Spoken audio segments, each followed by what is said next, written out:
This documentary is based on historical records, survivor testimonies, and academic research. History has witnessed many revolutions.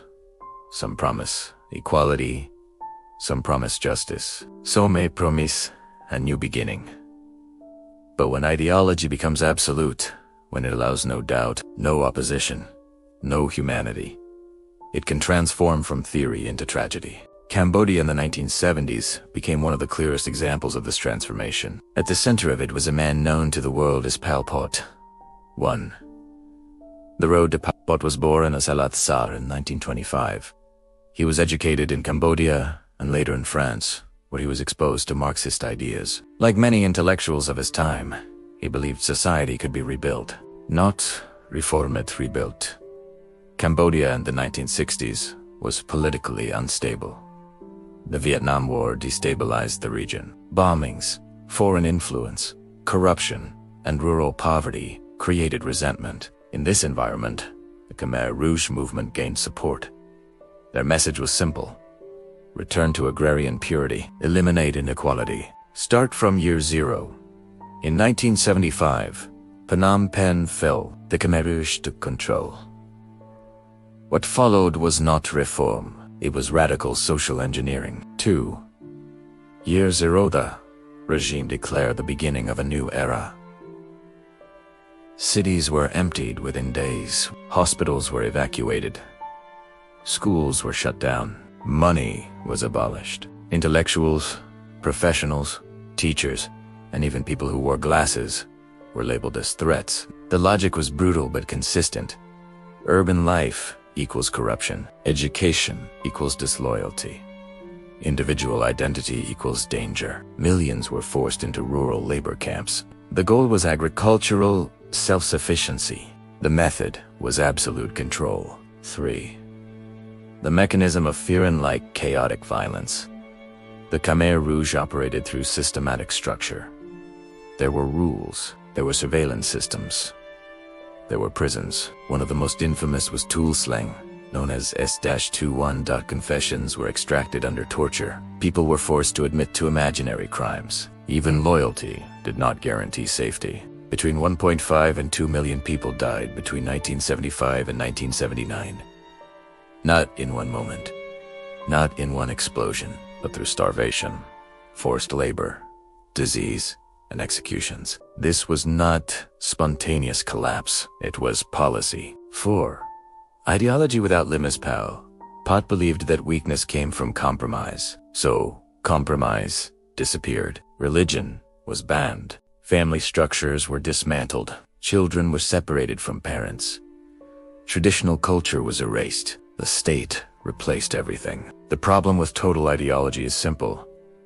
If reality does not match the theory, reality becomes the enemy. Food shortages were blamed on sabotage. Economic failure was blamed on hidden traitors. Fear became permanent. 5. Why it happened. It is easy to describe Pol Pot as irrational, but that explanation is incomplete. The regime functioned because the country was already fear silent. Resistant information was controlled. Power was centralized. Opposition was eliminated early. Extremes rarely begin extreme. They intensify step by step. When institutions collapse and critical thinking disappears, ideology fills the vacuum. 6. The fall. By 1978, tensions with Vietnam escalated into war. In 1979, Vietnamese forces entered Cambodia. The Khmer Rouge regime collapsed. Pol Pot retreated into the jungle and remained active in insurgency movements for years. The fall of Phnom Penh in April 1975 didn't bring peace to Cambodia. Instead, it marked the beginning of one of the darkest chapters in modern history. The Khmer Rouge, led by Pol Pot, seized power and unleashed a reign of terror that would claim the lives of nearly 2 million people in just 4 years. Today, we're going to look beyond the headlines and understand the profound human cost of this regime, the lessons it taught the world, and the long, difficult road to recovery. This isn't just history. It's a story of survival, justice, and the enduring power of memory. The Khmer Rouge's ideology was radical and brutal. They aimed to create a completely agrarian, classless society. A year zero that erased all traces of the past. To achieve this, they forcibly evacuated entire cities, driving millions of people into the countryside to work in labor camps. Families were torn apart. Education, religion, and currency were abolished. Anyone considered an intellectual, doctors, teachers, lawyers, even people who wore glaces, was targeted for execution. The regime's paranoia was so extreme that even loyal party members were purged in waves of internal cleansing. The result was a nationwide catastrophe. Starvation was rampant as the regime's agricultural policies failed disastrously. Malnutrition and exhaustion were a constant reality for those toiling in the fields. Without doctors or medicine, preventable diseases swept through the population. And then there were the killing fields, mass grave sites scattered across the country where hundreds of thousands were systematically murdered. The most infamous prison, Tuol Sleng, or S21 in Phnom Penh, was a former high school turned into a torture center. Of the estimated 20,000 people imprisoned there, only a handful survived. The cruelty was methodical, documented, and staggering in its scale. It was a genocide targeting not a specific ethnicity, but anyone deemed an enemy of the revolution. In January 1979, Vietnamese forces invaded Cambodia and overthrew the Khmer Rouge, and in the genocide. But the nightmare was far from over. The country was in ruins. A generation had been lost. The survivors were deeply traumatized, grappling with the loss of their loved ones and the horrors they had witnessed. The Khmer Rouge leadership retreated to the jungles and continued a guerrilla war for years, prolonging the suffering. The international community's response was complicated and, for a long time, inadequate. For political reasons, the Khmer Rouge even continued to hold Cambodia's seat at the United Nations for over a decade. After they were overthrown, the path to justice has been slow and arduous. It was on until 1997 that the Cambodian government and the United Nations agreed to establish a special tribunal to prosecute senior Khmer Rouge leaders. The Extraordinary Chambers and the Courts of Cambodia, or the ECC, began its work nearly 3 decades after the regime's fall.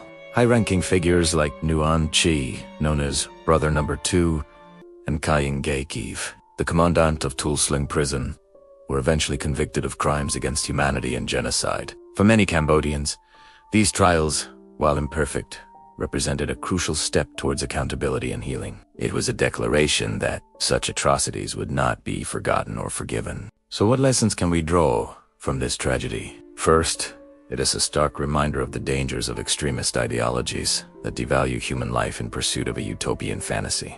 The Khmer Rouge, S-Year Zero, shows how quickly a society can collapse into barbarism when critical thinking is suppressed and absolute power goes unchecked. Second, it highlights the international community's responsibility to act in the face of genocide. The delayed response to the Cambodian crisis serves as a cautionary tale. Finally, the story of Cambodia's recovery demonstrates the incredible resilience of the human spirit. Despite unimaginable trauma, the Cambodian people have worked tirelessly to rebuild their nation, preserve the memory of the victims, and educate future generations. Places like the Tuol Sleng Genocide Museum and the Chuang Ek Killing Fields now stand as solemn memorials, ensuring that the world never forgets. Remembering the Cambodian genocide is not just about looking at the past. It's about honoring the victims by learning from the mistakes that allowed such a tragedy to happen. It is about recognizing the warning signs of extremism in our own time and committing to the principles of human rights,